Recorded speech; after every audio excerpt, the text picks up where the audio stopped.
Coach Obe Blanc on the Athletor Podcast. Thank you so much for coming on, brother. I appreciate it. Thank you for having me. Quite a bit. I got some questions for you, sir. All right. I got some questions for you out in Fargo. Okay, you got some heat. Let's go. So first of all, maybe people don't know this, but I think when people think of like certain schools and certain teams, they think of maybe some of the schools on the East Coast, like in Lock Haven, where wrestling is the only Division I team on campus. You guys have a really successful football team on campus, and it might not be in the SEC, but nevertheless, very successful program that adds to the success of the athletic department as a whole, I would assume. What is it like kind of having to deal with the success of a program like that? Because there's a higher expectation for sure. Yeah. No, it's great. I like it. I want that, as wrestlers, I guess as competitors in any sport, you're always striving to be the very best. And so you want to be surrounded by that. And just seeing the level of success that football has, and, putting people in the NFL, top draft picks and things like that. It's fun. And to know that we share the halls with those same student athletes and get to talk to those same coaches and share philosophies and different things like that. I like it. And it's nice. It obviously helps the brand and everything, right? When people know you for more than just one sport, I think that's nice. And I tell you, man, if you haven't had a chance to check out the football game in the Fargo Dome, it's a treat. You next time you're out this way, all right, during the fall or something, we'll get you down in the field or something. I'd like that. It's quite a show. Coach Kish set a really interesting standard there, and I don't mean it to say like interesting in a negative way at all. It's just it's not the easiest place to win. Okay, it's just not. Let's call it what it is, right?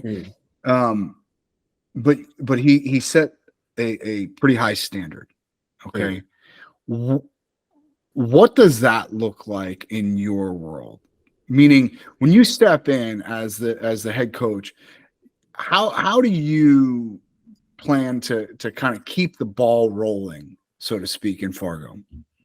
Yeah, I mean, I think I already have. You know what I mean? I think my past 4 years here, I've really been a part of that trajectory, from drawing back on my own experiences and mentors and things of that nature. So for me, I don't think it's too much of a change. It's continue what I've brought to the table these past 4 years, heading into my 5th season here. It's to continue to add value to our student athletes. Continued development, because I'm a development-based type of coach. I think that's my thing. That's my superpower, right? Whether it's the training or the mental aspect, whatever that is, I think I'm usually pretty good at seeing where a guy is and how to maybe get him to that next level. And then have a pretty solid staff here who has a wealth of knowledge, different background, and they've had a lot of success themselves, and they're very passionate about growth. That's what I'm about. Like, hey, we want to grow. I think you look in the past 4 years and you go back, you can see the growth since 2019 and now, and just really looking to continue to surpass anything we've done previously in these Division I era here. Well, okay. If that's true, and you plan to continue the trajectory that you've started with 4 years ago, what surprised you? What was the biggest difference of like, oh crap, man, I didn't realize Coach Kish had to deal with this? I think I'm trying to think here. I mean, I knew what I was getting myself into, right? Like, I'm very research heavy. I'm that guy that's like trying to buy boots, and I spend way too many hours researching boots than I need to. I'm that guy. It's silly. So I knew what I was getting myself into. I saw NDSU as a place that had all the resources. Our facilities here are top notch. When people visit and they go around, they're like, I had no idea. They go around campus like, whoa, I had no idea. They look at our academics. I had no idea. It's definitely one of the best secrets, in my opinion, is what it kind of feels like. When people come on a visit, they're blown away. And so I knew that they had the resources. I think the biggest thing is the personnel at that point, right? No matter what, every single place has their own challenges. But if you have the right mindset, the right people that are willing to grind, right? Willing to do what it takes and not complain about it. And hey, I'm struggling with marketing. Okay. Go out to in front of the grocery stores, go out around campus, get flyers out, call people, go to different events and invite people, do whatever it takes. Hey, create your own social media accounts that maybe aren't the official school accounts, but like just interact with people and really that's a big thing, man. That adds to the conversation around a team better than any. That's the funny thing, man. Like I'm working with this one company now, and it's gyms, right? And there was one centralized account, and the management was kind of like almost not against, but they were trepidatious to have each branch have their own account. Well, that's detracting from the followers no, dude, we're starting conversations. Right. And the more conversation that you can kind of create around a team or a business or whatever, it generally works out. And I love that you guys are kind of at least putting thought into it. It's obvious. It's a very obvious. You guys are putting thought into the marketing. Yeah, it's guerrilla warfare a little bit, man. I mean, you're constantly fighting for eyeballs. People have so much nowadays. You got Netflix, you got this, you got that, you got so in order to get people to come out to your events, it's a battle. That's how I say it. Hey, you got a battle for these eyeballs. And then creating some kind of connection to give people a reason to care is really what it comes down to, because there's nothing that makes up for being at certain events, right? And if you get people there, wrestling is that sport, right? Like you get people there, man, they want to come back to it because there's nothing like it. So yeah. Well, how do you do that though? Hey, because I don't like. Here's the thing though. Hold on, Obi. Hold on, because it's negative 40 degrees there sometimes. When you guys have dual meets, and there's 6 to 10 inches of snow coming, and you got to convince people to come to the Fargo Dome or come to Fargo and watch a match against SDSU or whomever and watch a match when it's not easy to get people out to watch wrestling to begin with. And now you got to deal with that. How do you do that? You got to get people to care. And a lot of time is I think you have to go first. You have to do the hard work. You have to do the not pretty things to actually let them know you exist, right? And when they're there, hey, walk around, talk to some fans. Hey, thank you for coming. I appreciate, like, people. I've never had a coach come up to me and say thank you. You don't even know my name. Hey, I don't know who you are, but I'm glad that you're here. Thank you. Hey, are you on our newsletter? Hey, what's your email? What's this? What's that? Hey, here's my personal number, email when you need to reach me or something. Just any little things like that. Guess what? They will start to market for you. And I truly believe if you show people that you care, they'll care back at you for your program. So I think that's the biggest thing. But yeah, it's not pretty. It's not pretty to go to a grocery store and walk around and, hey, can I hang this flyer here? Oh, no, you can't, sir. All right, get in my car, go to the next place, Oh, next place. Oh, it's okay, not a problem. Hey, you can't hang it up, but you can stand outside the store and give it to people. Like that kind of. It's not pretty, but I think you have to be willing to do those kind of things. And then it gets to a point where you don't have to do it, you know? So I that's how I kind of saw it. And, you know, just coming out to NDSU, man, I think it's a great place. It really is. You get here and you see the community and you put a little time into the program, man. And then now, hey, we're signing top 20 recruiting classes, right? And people are like, how you doing that? It's negative 20. It's negative. Doesn't matter. You care about the student athlete. You help mentor them and develop them, and they want to be here. And, you know, I think the place doesn't matter as much as what you do. Mm. And, yeah. One of the things you said was, you know, development is your thing. Yeah. What does that process look like for you for, you know, identifying what needs to be worked on and then formulating a plan around? You son of a gun. I literally had the exact same question written down. You son of a gun. Scratch that off. Go ahead. Yeah. Proceed. No, it's a conversation piece, and maybe, you know, having that eye a little bit and having that conversation piece, being very open with your student athlete, right? And a lot of time they don't get past or over things because they don't see it, yes, but a lot of times they know it, but they just don't address it, right? And typically it's the easiest part is always the skill part. That's the easiest thing. The biggest thing is always up here. And getting them to admit it is where you need to start. You know, like, all right, hey, a lot of time you have guys, this one's very common. Why don't you wrestle as hard as you can? I've seen you in practice, you go, dude, you're national champ or All-American in practice. If we held a competition in our practice room, you're the man.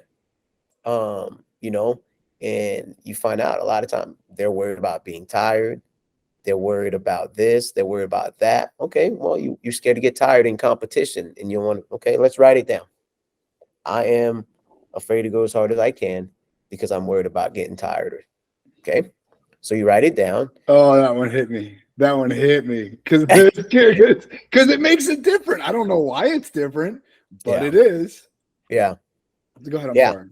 No. I mean, so you okay, write out a true statement. Okay, this is true. Now we've acknowledged it, and now we can start to address it. Okay. All right, these are certain things we will do on the, you know, conditioning aspect, but also mentally though, that's just negative thinking. Dude, you do all this stuff in training, you're fine. Okay, so it's not necessarily your physical conditioning as your mental condition, right? Because that's another aspect. Your emotional conditioning is a thing too, right? And so now we work on little tricks, little statements we say to ourselves or visualizations we do. We were talking about Machiavelli. Every single match, win, lose, draw, whatever, we would do our visualization beforehand and we'd have our little routine after, right? And you get that athlete focus on themselves, right? And then all of a sudden they're relaxed. Hey, instead of being negative because you didn't get this, use a different statement, right? Say, hey, just give me the will to do the best I can. Just focus on that. When things don't go your way, all of a sudden, instead of, I can't believe I did this, I can't believe I did that. You know what? Just do the very best you can. Is that difficult though to get across to to hard-headed student athlete? Like, because some of them are stubborn. Is it difficult to because I've found the ones that truly want to win, truly want to succeed in everything that they do. Yeah. Some of them will just nod their head and say, yeah, coach, yeah, coach, yeah, coach.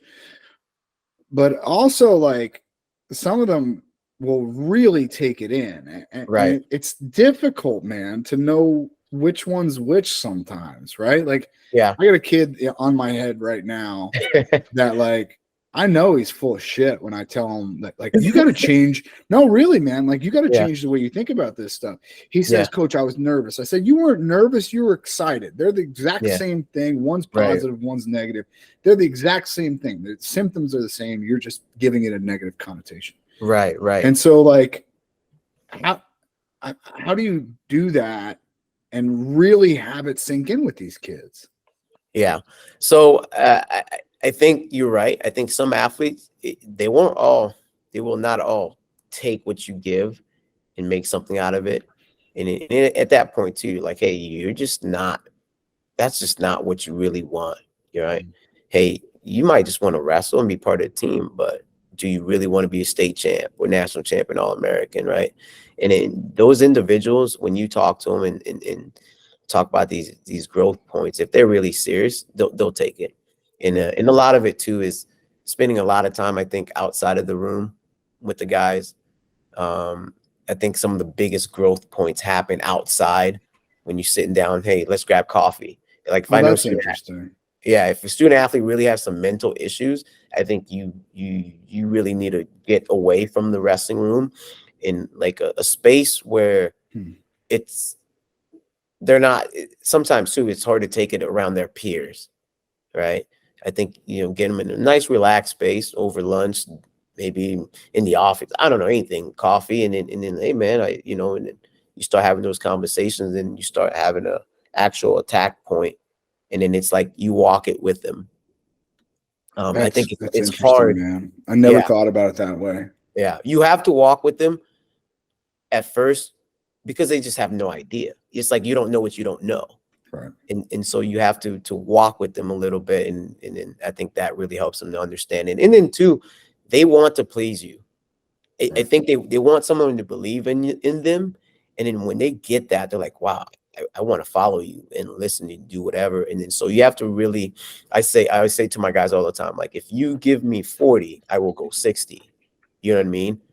Right? I'll go 60%. You know what I mean? And so I think that's a little bit of the way. I got to change some things, man. No, I'm not kidding, man. Because like, you know what it is? I love the wrestling room so much that I just don't ever see a world outside of it. I'll be honest with you, I don't even like coaching in the corner. Yeah, I genuinely don't. I'd rather, if I did my job, you don't need me there.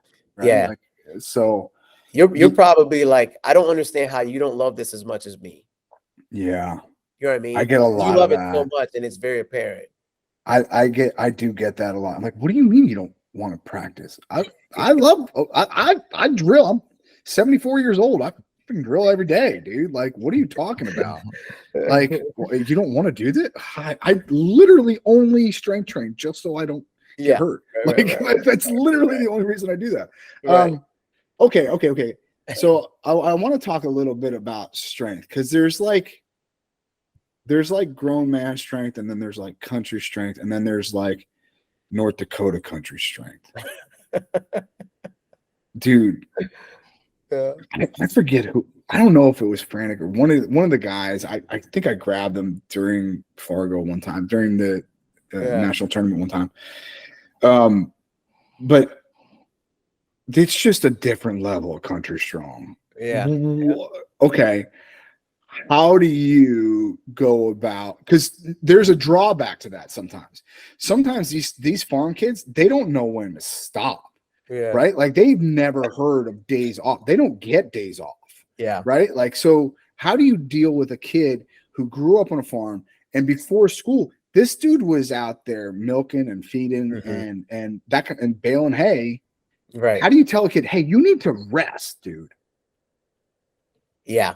I think, a lot of it is we just have our training schedules, right? And you manage that into there. And, certain days, man, for practice, it's just recovery. Yeah. For certain days, it's like, hey, we're going to get some stretch. We're going to get 20 minutes of stretch, just straight out stretch. And then afterwards, we're going to hit the cold tub or whatever, with this and that. Like, I think those guys, that's part of like maybe managing, is like, hey, you're still going to be around, but we're doing something different. And you know, you don't need to be on the mat today, right? You can't Or, call hey, it yoga, can you? You have to call it stretching. yeah, whatever you need to do, right? And Coach, or, I hey, ain't doing no yoga. I'll stretch, but I ain't you doing got to yoga. change it. But I think that's a little bit of it is just switching it up a little bit. Yeah, there are some guys like they put it in. All right, you lift this morning, you're gonna come in at 10 for a one-on-one, and then come back for practice later on. And it's like some guys can, and then you just got to know at one point, like, hey, you're out today. Hey, you just maybe just ride the bike for 20. I want you to stretch for about 10, 15, and then after that, cold tub. Boom, that's your day. And you know, because I think our mentality is the more better. But I think nowadays these kids are so good. They're so good. And you have to do that. You have to find some time. And part of why they're so good is they have very good high school coaches, club coaches, and a lot of time those kids are having a lot of set. They do more. You know, that's what we talk to our guys about. Hey guys, if you want to be an artist, you can't just do the hour and a half. Everyone around the country is doing this. Everybody is doing this. So if two guys did exactly the same thing, right? What separates them? What separates them? Probably the guy that put a little bit more into his craft. You know what I mean? So so a lot of those guys are coming in used to that, and we just manage them a little bit. Yeah. One of the things you said was, you know, with your wrestlers, if they go 40, you'll go 60. Can you elaborate on what that means to you and what that looks like? Sometimes I might have to be the one to initiate, right? I might have to be the one that initiates. I might be the one, hey, you know, come over to the house for dinner, you know, yeah, like stuff like that. Hey, this, hey, that. Oh yeah, I'll stay extra. Or hey, you know, I'll I'll call you every Sunday night at this time to make sure you have your schedule for especially like academics. Hey, I'm gonna call you every Sunday at 6 p.m. I have it on my phone every Sunday. I'll call you. All right. And then we'll go over your schedule. And then you send me a picture of it. Right. We'll talk about it. And then I'll check back. I'll call you. You don't call me. I'll call you Wednesday. Make sure we did everything we need to do Monday, Tuesday. And then we'll check midweek and we'll follow back up. I'll do all that. Right. And then eventually what happens is when you do that on the front end, they eventually don't need you to do it. Like same thing we just talked about a little bit, Mike. Just you got to show them how to do it. Show them how to walk the walk. And then what I mess with my guys sometimes. Like, man, you guys have everything, all the information at your fingertips these days, and they could call your generation whatever they, you know. But the one thing they won't call your generation is the problem-solving generation. I'll mess with it, you know. And so it's a little bit of that, man. You gotta walk them a little bit. That's funny, man. That's a conversation that I have in my household quite a bit. Is like, figure it out. Figure it out. Figure it out. I don't care. Like, figure it out. You know, like I don't give a shit. Figure it out. Figure it out. Figure it out. The amount of times I say figure it out a week is I mean, it's probably embarrassing to be if I'm gonna be honest about it. Right. Like, hey, you know, there's a scheduling conflict. Me and your mom can't get you to practice. Figure it out. Figure it out, man. Like, call your buddy. Somebody on the team has a license. Our neighbor's kid wrestles. Figure it out. Figure it out. You know, I got shit to do. You got shit to do. Right. So it's like, you got to figure it out. But yeah, you're right. It's not typical. Like, cause I see, I'm gonna Mike's having flashbacks. No, right? I just want to tread lightly here because I don't know who's listening to this podcast. But like, I can say a kid on the team that, you know, that it's over here a lot, and like if I don't take his keys from him, he's gonna lose them, and then I gotta put him like, hey, you gotta figure this out, bud. I don't need to carry your keys, like Oh my that's ridiculous. Yeah. But you're right. It's a wild. generational thing. They are so expectant. And like, I know I sound like an old curmudgeon. I don't care. I don't give a shit. Okay. But they're so like, everything is just at their fingertips at all times that they're just like, do it, Siri. So, Yeah. It's all wild. right. All right. Listen, this is something that's been really bugging me for a long time. Joel, what's the name of the event? 16U and junior nationals freestyle and Greco. What's the name? What's the name of the event? It's Fargo. Yeah. Okay. Oh, yeah. Okay. So, what do y'all call it? You know what? We say Fargo or we say USA Nationals, but we typically, though, it's synonymous with everyone. They just say Fargo. Yeah. But I think for us, we'll sometimes say USA Nationals or because we live in Fargo, but everyone else always just says Fargo. Oh, yeah. No, I get that. Yeah. I know what everyone else in the country says. I just want to know what it's like when it comes out of your mouth. Like you can't be like, we usually we're say going USA to Wrestling or US. Yeah. Typically, Because like I'd be like, we're going to Fargo, but or I think sometimes I'll say like Fargo Nationals. Okay. And I know it's not even, that doesn't even make sense. We're used to it. Yeah. I got it. Okay. I just wanted to know the nomenclature so that when I'm in Fargo for Fargo, I don't call it Fargo.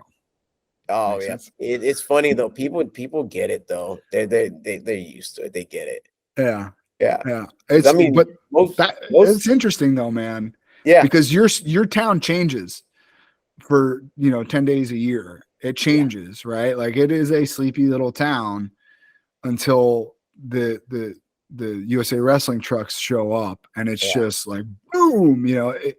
Describe what that's like after being there for a few years of like, well, you are now the home of USA Wrestling for the next foreseeable future. Yeah, I mean it's awesome. We love it. Like you say, the whole town loves it, and it's just part of our culture as a city, and my biggest thing is I think it is that people don't realize how big Fargo is. And this Fargo Moorhead metro area, you're talking about 250,000 people, but people have no idea. And people are always like, man, it's tiny. I'm like, dude, get off campus. Don't go to B-dubs every day. You know what I mean? Drive. Yeah, I'll go to B-dubs. Drive 15 minutes south, 15 minutes west. And it's funny. People are like, yo, I had no idea. There's like downtowns. There's West Fargo downtown. Like, I had no idea. So that's always fun for me, is when people get to see it a little bit more. But it's something though. It's funny because I always go, when I go around, like I'll go like Chipotle or something. Hey, make sure you guys are ready. Make sure. I always say that to people. They're like, strap in, kids. The storm's coming. There's two events. Winter's coming and Fargo National is coming. Right. That's funny, bro. I remember going to B-dubs one time and having a conversation with the waitress, and she's like, dude, we fight for these shifts. Yeah. She's we make more money this week than we do any other week of the year. And I get that. That makes sense. And that's kind of indicative of how we feel coming to Fargo. It's such a welcoming kind of town. Like the whole town really does embrace what we do there. Oh yeah. And it's like that for me every day though. It's like that every single day. People love the Bison, Bison Athletic, Bison. It's wild. I think Hayden, when he first got into town and he would go downtown, and he's like, every day I went downtown, somebody knew me. Oh, really? Oh yeah. It's it's wild. It's like every day I went downtown, first week, somebody would come up to me. And it was funny. It's like, it started happening to me a lot. Like when I became the head coach, especially, like I'd just be shopping and, hey, you're such and such. And I was like, oh my God, I better. Really? I can't be out here picking my nose or something. You know what I mean? But it's amazing, man. It really is quite a treat, to be honest. And it's perfect size. It's not too big to where everybody's like, go about your business. I go about my, get out my way. It's like people say hi to you, they nod, they say hello, and but you're not necessarily seeing the same people every day, So Yeah. it's pretty neat. Does that same level of recognition happen to wrestlers on the team or just kind of coaches? Oh yeah, it happens, and it's funny. Like our guys will say that. It's like, wearing my wrestling t-shirt, and people ask me about this or ask me about this and that, or what I think about the season. It's pretty interesting, and I think part of it too is because what Mike said earlier is like, man, football has been such a juggernaut, right? Yeah. It's been such a juggernaut that anytime you see a student athlete with the with our logo or whatever, like you want to talk to them, you feel like you're close to this brand and things of that nature, because there's a little bit of that intrigue factor, right? Because it's like right on the cusp of really kind of blowing up, but it's not your Alabama or anything like that, right? But it's like, hey, I've seen this school play on TV and you're really dominant, but it's maybe not a name that I'm used to all the time, but I know it. I see it, and there's, hey, I want to learn a little bit more. Like, so whenever we go through the airport, that's always kind of cool too, Oh, I bet. Yeah. All right. So what's your favorite date on the schedule that's not the national tournament? You talking about our schedule? Yeah. Oh, I like Scuffle. Okay. I like Scuffle. I wrestled in Scuffle myself when I was in college, like the early days when it first kind of came out. I think it started in Greensboro. So I like Scuffle. I think it's a really solid tournament. We always perform well. I get to see a lot of my friends, from different coaching different programs, things of that nature. Yeah. And it's a tough tournament. So I like Scuffle a lot. What about, okay, so, and this is something that Joel and I kind of keep a running tab on. What about high school events when you're recruiting athletes? I know we talk about Fargo, right? But what other events do you kind of circle and say, well, man, if you're going to make it through this thing, you got to be a tough son of a gun. Yeah. Are there any other events that kind of like sleeper events that you find kids at? I don't know about sleeper. There's a couple. Iowa's got a couple sleeper ones, I guess. I don't know how big like Donnybrook is to some people, but that's that I would say maybe that's a sleeper one that you don't hear about all the time, but that's pretty good. Right. It's not the Super 32. It's not Fargo. It's not World Team Trials. It's like, okay, this is a real solid event. In order to place high here, you had better be pretty darn good. Right. I'd say maybe like Minnesota Christmas tournament, always pretty interesting, right? And we actually have one here in Fargo called Rumble in the Red, in the Fargo Dome, where so you're getting a lot of Minnesota, North Dakota, and you kind of like that. That's usually around the time, like around that Christmas, around the time where you see some guys that start to turn the corner a little bit too, right? So that one's a little bit of a sleeper one that we like to check out. But other than that, I think your major ones like your Super 32 Ironmans and so forth and so on are always big deal. And the ones now that are really intriguing are the ones that you're seeing a lot more of these club championships and things of that nature. I think those are really kind of cool, like the PNL and different things like that. You really get all those are really cool events, man. And I like it. People are getting creative and changing things up. I love that. I love creativity and trying new things. And I'm a fan. Are you going to be in Chicago this weekend? I will not be, but Coach Hidley's going. I'm doing some home visits, but Coach Hidley's heading out there. I will make sure to stick a camera in his face at that point as well. So let him know that I'm coming for him. Yeah. I'll let him know. All right, let's do some rapid. Oh, I can't believe I almost said it. Ugh.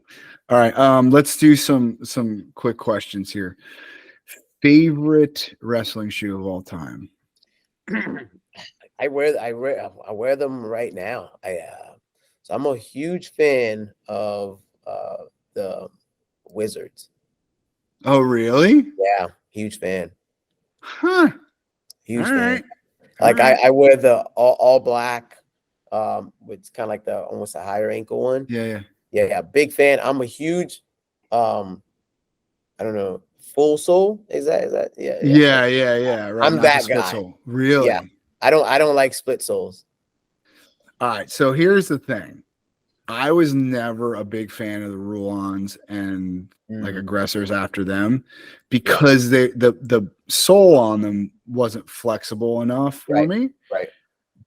But I've found, and just by happenstance, like I had this pair that just stays in my truck. Like once you wear them in, they're pretty darn good shoes, man. Yeah. They're pretty darn good shoes, and they're sturdy. Like these sons of guns have been in my truck for, I don't know, 6 months, and they're my everyday shoes. They're pretty solid stuff, dude. Yeah, that's why I like the Wizards. Like I feel like very sturdy bottom. Like I move around a lot, and I need ankle support. Right. In the sole of those, they stay intact really well, and they're not heavy. So, anyways, that's why I'm a big fan. All right, I like it. All right. Is it better to be more like if you had to choose? Is it better to be flexible or strong? Golly, man. Ooh. I feel like you need both, but I think strong. I'm gonna go with strong. Okay. I think you could do some things there. I could because if you're strong enough, you could at least avoid certain in control, right? Hey, I'm gonna wrestle from the inside. I'm gonna pull on the front headlocks, right? Where I might be flexible, but if I can't get a guy underneath or finish a shot, good luck. Yeah, right. There's flexibility is good, especially on defense encounters. But I'm like, I don't know if I want to live my life that way, my career that way all day. Yeah, you're busting up those knees. All right. 3-point takedown. Now that we have some data, right? Yeah. Now that we have a little bit of between who's number one and Elite Eight, we have some data, what it's looking like. How are you feeling about the 3-point takedown? And has your opinion changed in the last 3 weeks, 4 weeks? What's the data say? What's first of all? Well, I mean, we just have data in that we've seen over 100 matches.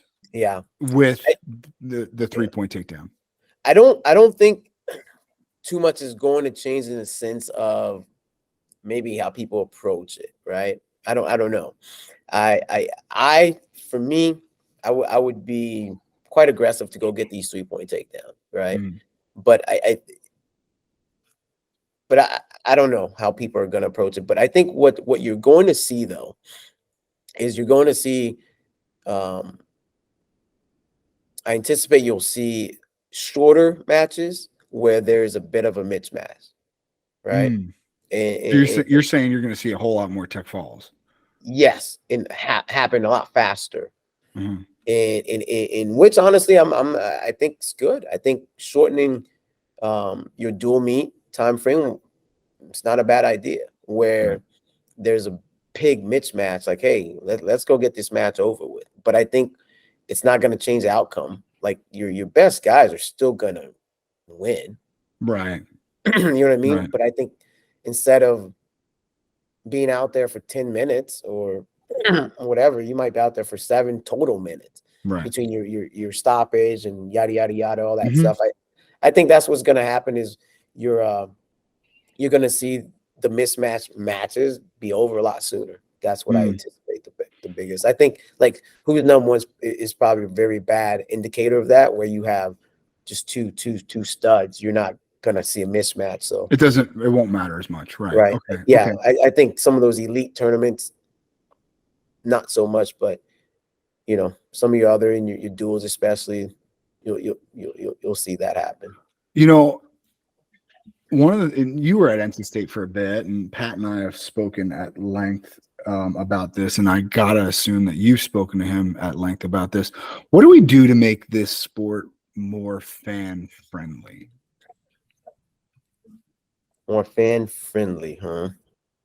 I think obviously the rule sets need to just be simple, right? Just be simple. The more you have to explain things, in most American sports are Explaining to someone the rules of Greco-Roman wrestling is like explaining applied physics to a 4-year-old. It's just like, what, why? Yeah. I don't know. Because that's the way it is. Okay. Yeah, I think that's a start. Just making things obviously simple. I think you look at most American sports, it's very simple. Person gets the ball, they go that way. If they go backwards, bad, right? Like it's like this a lot. That's why we struggle with soccer. We're like, whoa, he was really close to the goal, but he kicked the ball back the other. It's like we struggle with that, So I think keeping it simple, and I hope the whole 3-point takedown. I think that's everyone's hope, is like it forces people want to go neutral more, because we all understand neutral, right? Mm-hmm. If I don't know anything about wrestling, I can say, okay, these two people were standing up. That one tackled that other one down. That dude's winning, right? He tackled that other, So I think rule sets like that help, or at least we hope it incentivizes people to, do that kind of stuff. Keeping it simple and just engaging more. I think that's something wrestling don't do enough of, engaging with the fans outside. I think things like the little stories, right? People watch and follow athletes, they understand a little bit more. I think things like the interest piece about wrestlings are cool. Like, hey, it doesn't have to be. I'm like so tired of listening to the story about the same best guys. I could care less. We all know those stories. Like tell me about the kid that's been on the team for 5 years and has never started. Yeah. But what gets him, up in the morning, right? Every day. That's really interesting. Yeah. Right. So those, I think, tell me something I don't know. Right. You've been around wrestling. You guys have been like, a lot of these guys that are winning the worlds, and their story. Yeah. Right. Tell me about the training partner. Oh, that's interesting. You know what I mean? Like, tell me something different. I think those resonate more with the common individual. Sure. Right. You look at a Steph Curry. People love Steph Curry because he doesn't look like the typical. He doesn't look like LeBron. He looks like your neighbor. Right. You know what I mean? And people love that. People, the more you relate, that commonality brings people around a little bit. So I think things where athletes are spending time with the fans and like, why do those work? Why do people show up for autograph signings and they get a free t-shirt and like they get to interact, they get to high five them, they get to, that kind of stuff. I think approaching it from more of that entertainment and service aspect is. We suck at that part. We suck at let's be completely honest with you. Like even the showcase events in our sport, I just have they don't take the fan into account almost ever. Right. It's like, oh God, we could do such a good job with that. All right. So, go ahead. Example, I'll throw this out there because it's something we're working on. Our staff, we're talking about. We're like, wrestle off or no wrestle. We're like, let's just do a fan day. That's so much better. Let's just do fan day. Or our guys, maybe they do cool things, or get people interacting. Dude, don't facilities. I don't care what it is, right? Yeah. Like something. Yeah. Because nobody gives a shit about wrestle offs. They're really not. They're the worst matches. And I mean no disrespect. It's because you train with the guy every day. What are we talking about? It's nonsense. Train with the guy every day. Everyone's tight. Everyone just wants to win. Yeah. So it's not like a competition where there's no rooting interest. Right. There's like you can't bring in a crowd and expect them to root for one bison over the other. Like that's nonsense. Right. So it's like it checks a box that we've that we've been doing for 100 years and nobody's ever questioned it. It's another thing that we do that when people ask me why, I'm like, I don't know. Just because I guess because that's the way Gable did it. I don't know. Let's call it what it is. That's funny. What? Because Gable did it. He's got a Yeah. statue. We might as well do it. I don't know. Yeah. Whatever. All right. Speaking of statues, the biggest statue ever. Who is on the Mount Rushmore of wrestling? Oh my God, you're doing this to me right now? Oh my goodness. Sorry. Can I plead the fifth? Nope. We're hanging. So you there's out 5 there. on there, right? Four. Is it 4? Yeah. You can tell I haven't been. It's right there in It's- South Dakota. Oh, Black Hills are pretty dope, dude. 4. Oh, Mhm. okay. And then so what are my stipulations? Are we talking about just athletics, like just as No. competitors? So here was my thought Or process. coaches in there too? Yeah, coach has got to be in there too, right? Because it's just like Hmm. the impact Okay. on the sport or impact on the country, right? Yeah, for sure. All right. Off the top of my head, you got to go Gable and John. Yep. Those are the mainstays, like everyone's Gable Smith. Yeah, you definitely got to put them 2 on there. I think you got to throw Kale up there, for both athlete and coach, right? Obviously. And then that leaves one more individual. Golly, there are so many. There's so many, but I think, golly, man, I think if I had to pick one just right now, I might put JB up there, man. I'm so happy you said that because I don't think it's even arguable anymore. And like so we had a podcast with your boy Kevin Ward here a little bit ago. Yeah. And he brought up JB as well. Mhm. I must be mistaken. I didn't think as many people said JB on this podcast as Joel thinks they did. It's undeniable. Between the 7 gold medals, 10 teams, he brought USA wrestling back from a dark time, right? Like, watching 2009, 2010 World Championships was not nearly as much fun as it was this past week. I wrestled in some of those. So I know you wrestled for a bronze. And so what I think, and I look at it more what he did, how he changed it, being an athlete around that time and seeing the shift in mentality of U.S. athlete, right? The mentality in the audacity that he brought to it. This was the first time I'd heard about a guy reaching out to big brands of agents. This dude, he's like, I reached out to every, before he'd done anything. This is who I am. This is what I'm going to do. It's like, I had one guy respond, and that, that was the guy. And if I remember correctly, and I remember going, what? You did what? You're signing a big time agent? Polo? You know what I mean? Yeah. You know what I mean? And with the expectation, I'm going to win a lot. I'm going to keep winning.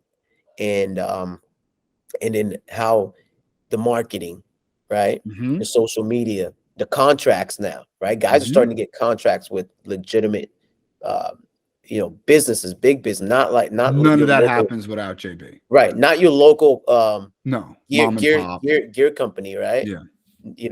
But he was really pushing the envelope. And now you see it's starting to be the standard for our high level athletes and how they're approaching the game. So I think he brought a business mindset as well as backing it up, just really, really pushing the envelope. And so then now that's where we're at. So I was around that time when it really changed.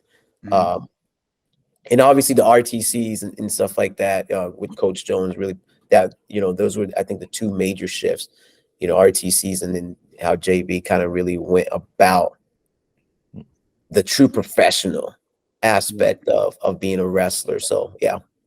Awesome. All right.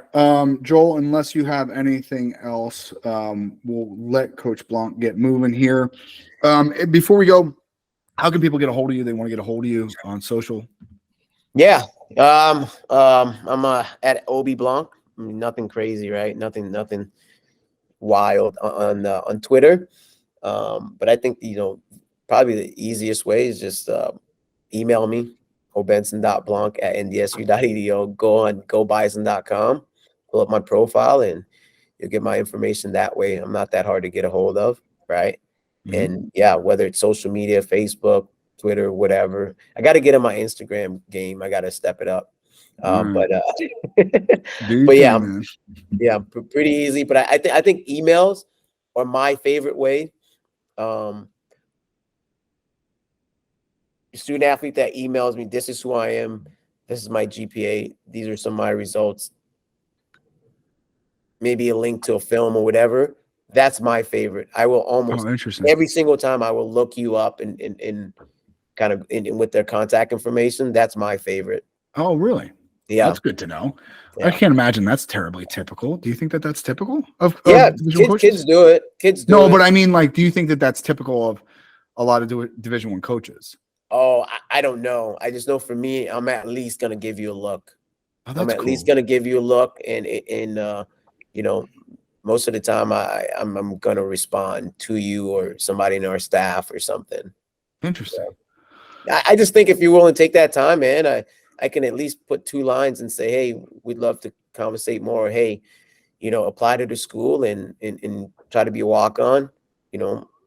Just be fair. I think one of my least favorite things is when you recruit a kid and you're talking, or maybe they don't want to come to your school and they just don't respond or something. Say, hey, coach, I'm not that interested. I appreciate it. Yeah. I've narrowed it down to my top 3. You're in my top 5, but not my top 3. I go respect. Sure. Respect, right? So down the line, I'm like, hey, you never know, man. You might be looking for a job. And hey, this guy never responded, or this and that. I don't know. I just think that's part of the things we talk about as a coach, as a part of what I do here is I got to prepare my guys to be good leaders in their communities. Good human beings. Right. And so I tell them, these guys, I'm like, look, people are going to forget that you were an All-American 8 years from now. They're going to forget. But they will remember if you were professional, how you treated people, all these kind of things. And that's the other part of the game that we as coaches here have to make sure you have that. And so it's twofold a little bit, right? So we got to take a 360 approach to this whole thing. Yeah, for sure. All right, brother, man. Thank you so much for hopping on with us. I really appreciate it. Thank you so much. You guys enjoy the rest of your day, and can't wait to have you guys back in Fargo. All right, brother. I'll talk to you soon.